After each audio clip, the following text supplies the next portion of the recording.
All right, so chapter 24. We just finished 23 where Winnie had decided that she was going to step in and switch places with May, so May wouldn't have to face her punishment, and then everybody find out that she actually had everlasting life and could not die. So now we're starting chapter 24. Leaving the house was so easy that Winnie felt faintly shocked. She had half expected that the instant she put a foot on the stairs, they would leap from their beds and surround her with accusations. But no one stirred, and she was struck by the realization that if she chose, she could slip out night after night without their knowing. The thought made her feel more guilty than ever that she should once more take advantage of their trust. But tonight, this one last time, she had to. There was no other way. She opened the door and slipped out into the heavy August night. Leaving the cottage was like leaving something real and moving into dream. Her body felt weightless, and she seemed to float down the path to the gate. Jesse was there, waiting. Neither of them spoke. He took her hand, and they ran together, lightly, down the road, past other sleeping cottages, into the dim and empty center of the village. The big glass windows here were lidded eyes that didn't care.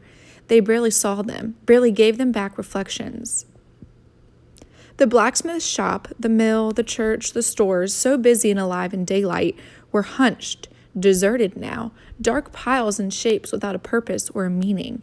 And then, ahead, Winnie saw the jailhouse, its new wood still unpainted, lamplight spilling through a window at the front, and there, in the cleared yard behind it, like a great L upside down, was the gallows. The sky flashed white, but this time it wasn't heat lightning. For a few moments later, a low mumble, still far away, announced at last the storm coming.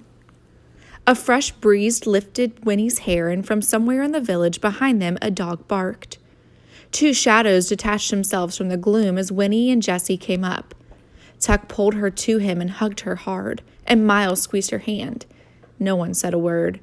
Then the four of them crept to the back of the building.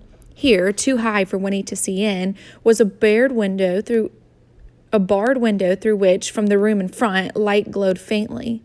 Winnie peered up at it, at the blackness of the bars and the dim gold of the light between. Into her head came lines from an old poem. "Stone walls do not make a prison, nor iron bars a cage." Over and over the lines repeated themselves in her head till they were altogether meaningless. Another roll of thunder sounded. The storm was moving nearer. Then Miles was standing on a box. He was pouring oil around the frame of the window. A swirl of wind brought the thick, rich smell of it down to Winnie's nostrils. Tuck handed up a tool, and Miles began to pry at the nails securing the window frame. Miles knew carpentering. Miles could do the job.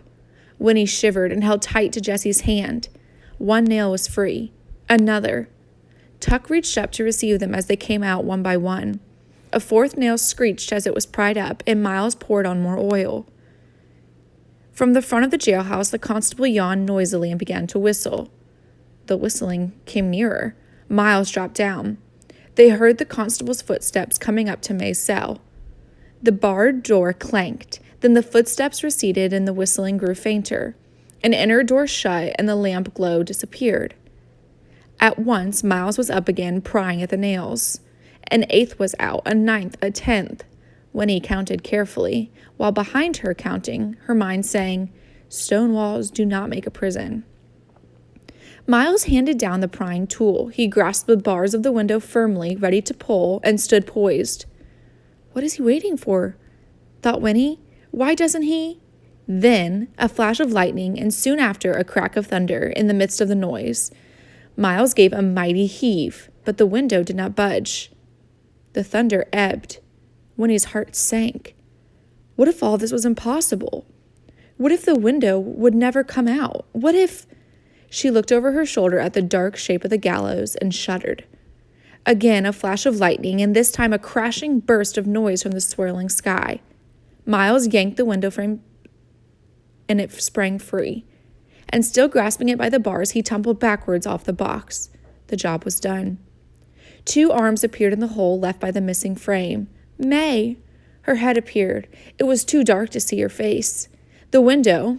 What if it was too small for her to squeeze through? What if... But now her shoulders were out. She groaned softly.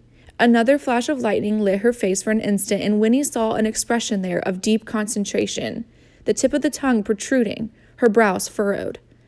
Now Tuck was on the box, helping her, giving her his own shoulders to pull on.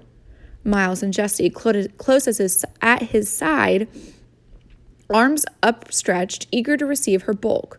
Her hips were free now. Look out, here she came.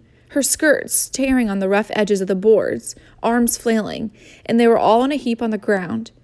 Another crash of thunder ruffled Jessie's bursting, exultant laugh. May was free. Winnie clasped her trembling hands thankfully, and then the first drop of rain plopped precisely on the tip of her nose. The Tucks untangled themselves and turned to her. One by one, as the rain began, they drew her to them and kissed her. One by one, she kissed them back. Was it rain on May's face, on Tuck's, or was it tears? Jessie was last. He put his arms around her and hugged her tight and whispered the single word, remember. Then Miles was on the box again, lifting her. His hands grasped the edge of the window. This time she waited with him. When the thunder came, it tore the sky apart with its roar, and as it came, she pulled herself through and dropped the cot inside, unharmed. She looked up at the open square and saw the frame with Miles' hands holding it. The next roll of thunder saw it wedged once more into place, and then, would Miles put back the nails? She waited. Rain came in sheets now, riding the wind, flung crossway through the night. Lightning crackled, a brilliant, jagged streak, and thunder rattled the little building. The tension in the parched earth eased and vanished. Winnie felt it let go. The muscle of her stomach loosened, and all at once she was exhausted. Still she waited. Would Miles put back the nails? At last, standing tiptoe on the cot, she grasped the bars of the window, pulling herself up till she could see just through.